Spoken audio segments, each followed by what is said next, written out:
প্ৰাক্তন ছাত্ৰ ছাত্ৰী মঞ্চ আমাৰ 18 ডিচেম্বৰ 2022 চনত গঠন হৈছিল আৰু তাৰ পিছত আমি পৰ্যায়ক্ৰমে আমি এই অনুষ্ঠানটো কেনেকৈ কৰিম এই পৰিকল্পনা কৰা হ'ল। আমাৰ জ্যেষ্ঠসকলক আমি উপদেষ্টা হিচাপে ল'লোঁ, লৈ মেলি আমি সেই মিটিংখনতে আমাৰ বহুকেইজন সদস্যই প্ৰতিশ্ৰুতিবদ্ধ হ'ল।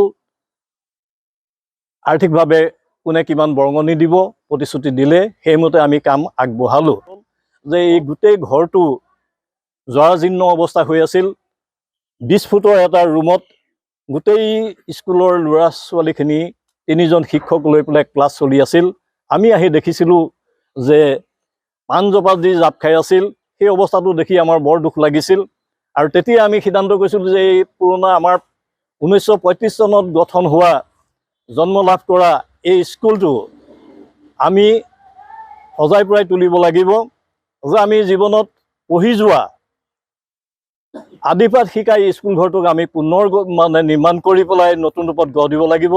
এই চিন্তা চৰ্চা আমি সকলোৱে কৰিছিলোঁ ৰাইজৰ সহযোগিতাত। সেই গোটেইখিনি লগাই আমি 5,19,000 টকাৰ এই ঘৰটি আমি সম্পূৰ্ণ কৰিলোঁ। জিলা ভিত্তিত হোৱা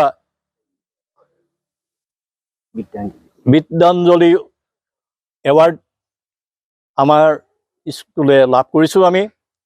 যে আৰু আমাৰ বিদ্যাঞ্জলিৰ আমাৰ যোৰহাট জিলাৰ ভিতৰত আমি প্ৰথম স্থান পাইছোঁ। আশা কৰিছোঁ যে চৰকাৰে এই স্কুলখনৰ আধৰুৱা কামখিনি সম্পূৰ্ণ কৰিবৰ কাৰণে আমাক আৰ্থিকভাৱে কিছু সহায় কৰিব বুলি আমি আশা কৰিছোঁ।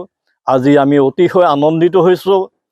আজি প্ৰাক্তন ছাত্ৰ ছাত্ৰী মঞ্চই নহয়, আমাৰ শুভাকাংক্ষী ৰাইজ ছাত্ৰ ছাত্ৰী সকলোৱে আনন্দ প্ৰকাশ কৰিছে।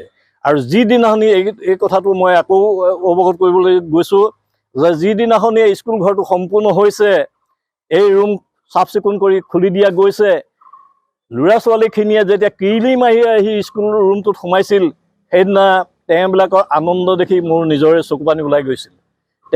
তেওঁবিলাকে বহুত কষ্টত পাঠদান কৰিবলগীয়া হৈছিল। স্কুলৰ বাৰান্দাত বৰষুণ দিয়ে, বাৰান্দাত তেওঁবিলাক পঢ়িবলগীয়া হৈছিল, বৰষুণ আহিলে ভিতৰত সোমোৱাই দিয়া হৈছিল।